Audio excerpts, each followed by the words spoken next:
Today, I'm going to break down the nostalgic masterpiece that is Gold Skies by Martin Garrix. Gold Skies is one of the most magical songs that helped shape the EDM sound back in the early 2010s when it came out. And what I'm going to do in this video is show you some of the timeless, beautiful techniques that made this song so good so that you can apply these techniques to your own music and make some timeless, beautiful music as well. So let's do this. This song starts with that iconic 2010s style intro, which is just a kick, chords, and some drums. Here's the kick.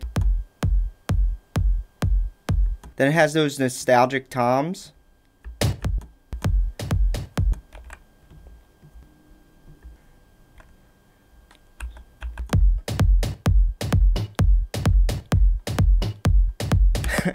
Remember, every EDM song started like that? Then we have those iconic EDM synth chords. And to make this synth sound, you can use any synth. I'm going to use XFER Serum. Just load up a sawtooth sound wave, turn on the filter, tighten it up a bit. And the chords that play are this F major,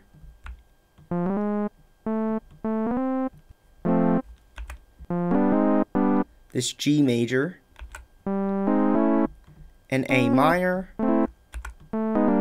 back to G major.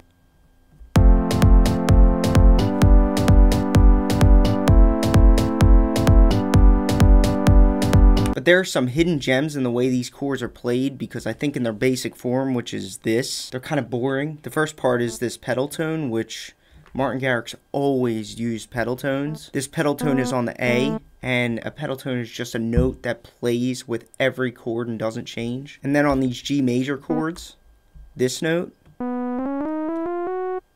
goes up to that G.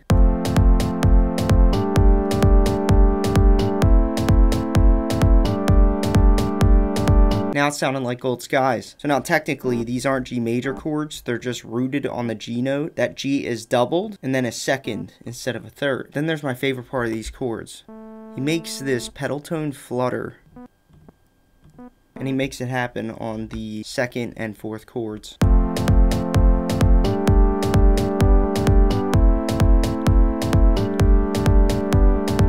I used to dream about these notes. When I knew nothing about music, I was like, how did he make that sound? There's also this iconic ARP that plays in the intro.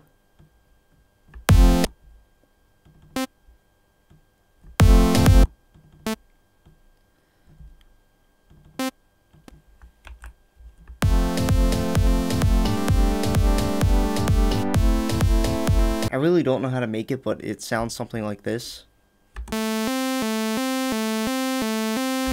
Not that, but that's how you would start making it. And then I think use something like this.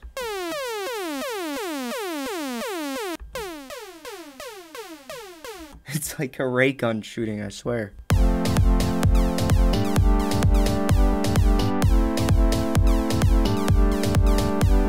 Listen for the ARP in the original.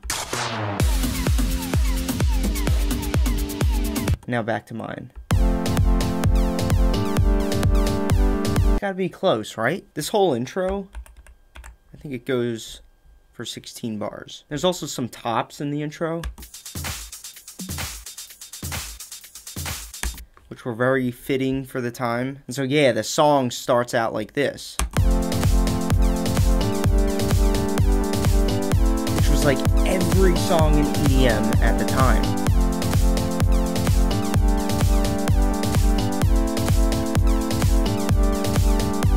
And then right after this intro, he changes the chords to a completely new sound. And this was common in his music, where he would have a certain chord sound for 8 bars, and then he would change that chord sound, I guess, to keep the song interesting. So I duplicated these intro chords onto a new Serum track. I'm going to initialize the preset, then we get this, which you know are the chords from the intro. But this sound actually takes a sine wave, and we're going to go down to envelope 1 and just make it more of like a piano, so like a decaying synth sound. I'm going to add another oscillator, and we're going to do a sine wave as well. Actually, I like this sine wave better, the one in basic shapes. Yeah. I'm going to pull this second oscillator up an octave.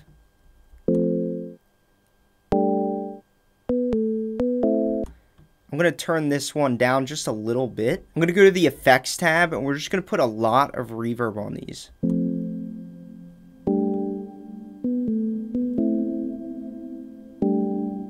Isn't that pretty? And now these chords, I'm not sure why he didn't play them the same way as they were played in the intro.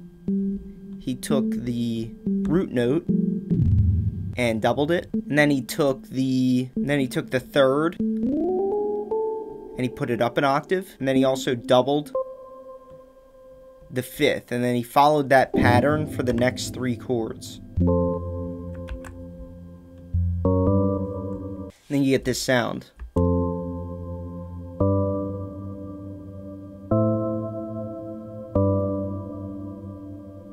Isn't that so 2010s EDM? So we go from intro to this sound. And then one of the most satisfying things in the world happens. These play out for a while, but they are accompanied or layered by a new sound. So I have a new Serum track for this sound, and we're gonna take a saw wave and just add unison to it. But it's not like that. We have to add a filter and make them really deep. And I'm gonna add a little bit of decay to them just to add dynamics. Sometimes you don't want a super stiff sound. A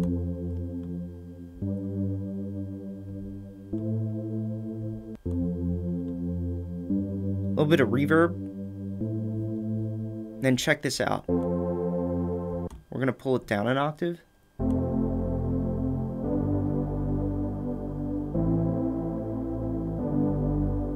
I think that's right. And then watch this. I used to replay this part like so much because I didn't know what was happening. So in the song, these chords start, but then they're layered by that big super saw pad that we just made. And it's so satisfying. I used to replay it all the time.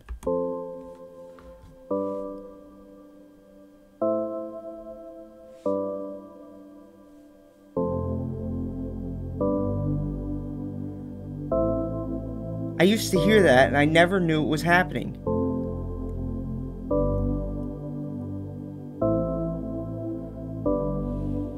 I was like, what is that sound that is filling up my headphones? And obviously the vocals would start here as well.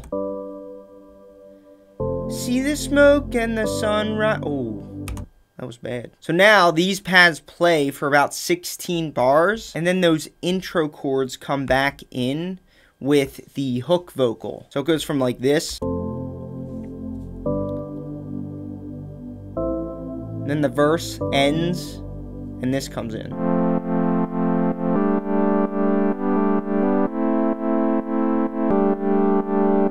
But it's accompanied by one of the most nostalgic hook vocals. I have to remake this hook vocal for you. Now is my chance.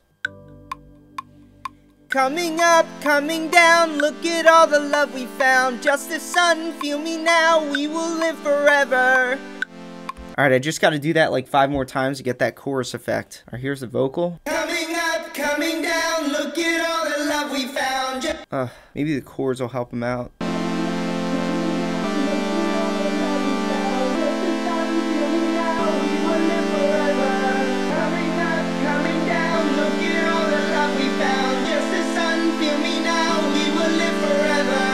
And they kind of work in slowly like that. You get the point. Let's check out the drop. This is where a lot of interesting stuff happens, because back when this song was created, it was all about how loud and powerful you can make your song. So for me to get my remake remotely close to as loud as the original, I had to use some layering techniques and mastering techniques. Alright, so this drop had a really pretty melody. I'm going to load up a pretty sound to make it.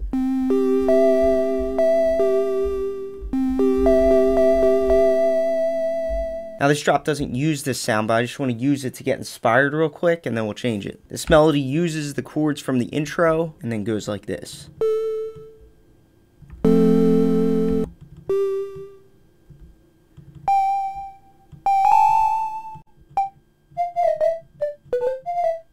So now here's one of the prettiest melodies of all time, with one of the prettiest sounds I've ever made. It's in my orbital pack.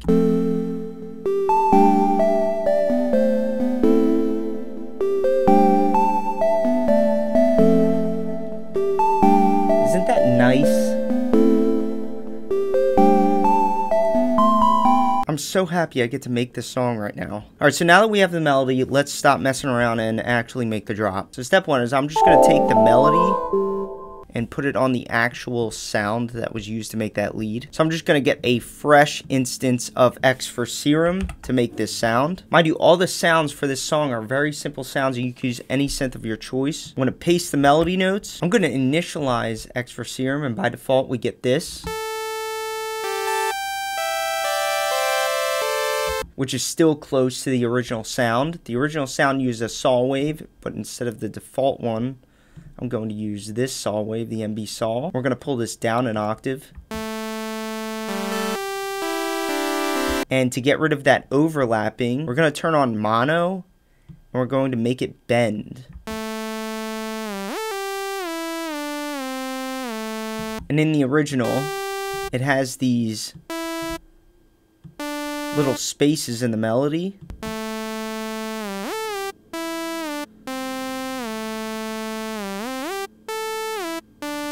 And those spaces help make it more dynamic and dancey. Back then, there was a lot of layering to make the synths really unique and big. So we're going to take this sound and duplicate it. And for this layer, I'm going to go into our sound wave and just make my own. I think this is the sound wave that was used in the original. However, I don't know. And we're going to add some unison and detune it. And we're going to pull this up an octave. And when it plays with the original sound,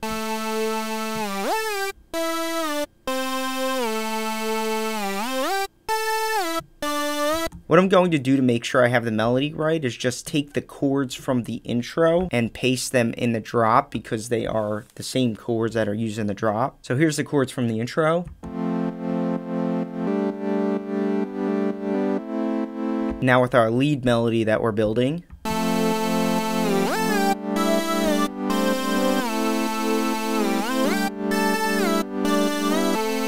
I can already feel myself slipping into Nostalgia Town. There's another layer to this lead melody, which is a white noise layer that matches the rhythm of the lead.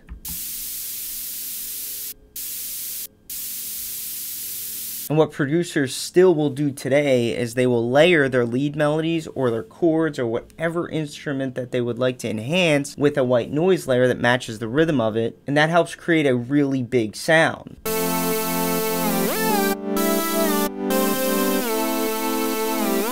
To make the bass for this track, we're going to go into the chords and grab the bottom note of the chords.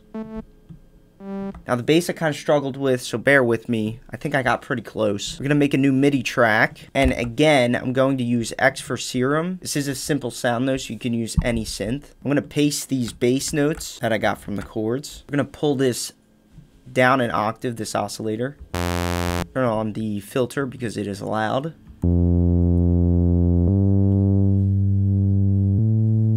And then I'm going to turn on the sub oscillator and pick a triangle wave. I think I'm right about this. I don't know. I'm going to pull it down 2 octaves. So we get that pretty beefy sound.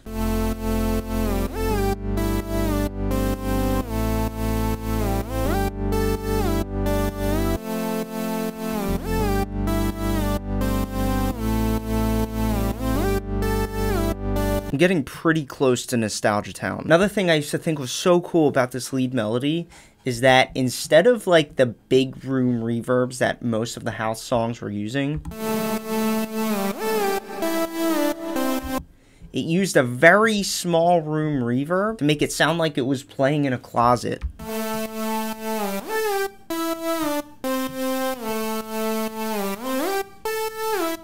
Isn't that cool? That was the first time I ever heard a festival-style track with a really small room reverb. This song used a typical house beat, which is a kick on every beat. And then it used a festival EDM snare on every other kick.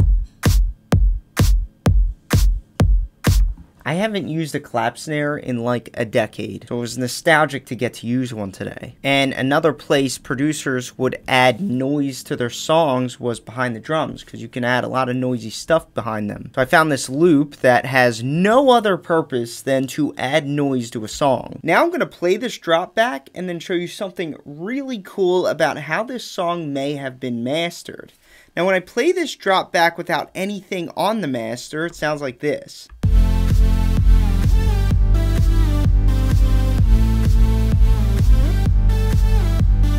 But check this out. If I play the original song back, listen to how powerful it is.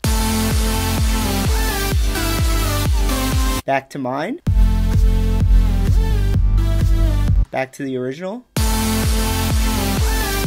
What is going on? That original is chaotic. Back then, it was all about how loud and powerful you can make your songs. And back then, what I believe they would do is just squeeze the life out of the song by adding certain plugins on the master. Let me show you what I mean. The first thing I added to my master to make my songs stand up to the original was some OTT. OTT stands for over the top, and it is a compressor that just squeezes the life out of a sound so hard that it makes the sound big. So when we put a plugin like this on the master and we crank it up,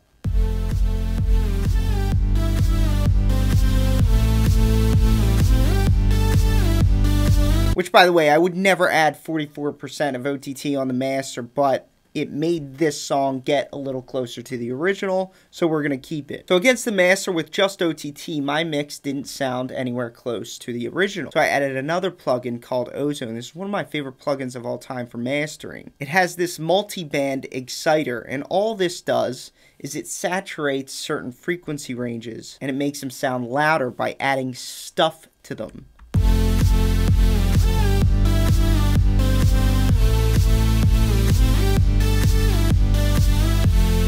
Hear that little hiss that was added? Now let's do it to this band, the mid band.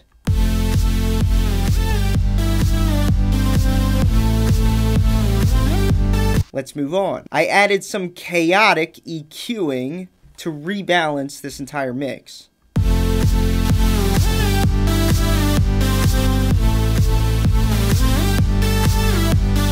Basically what I did is I just boosted the high frequencies to make them scream in your ear. And then one more EQ I added was an EQ inside processing mode. That's what this S stands for. And then I boosted some of these mid-range frequencies. This will make the song wider. Without these plugins, here's my song.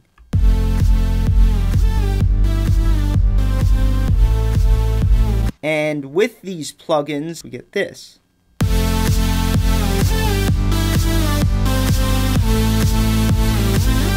Does this song stand up to the original?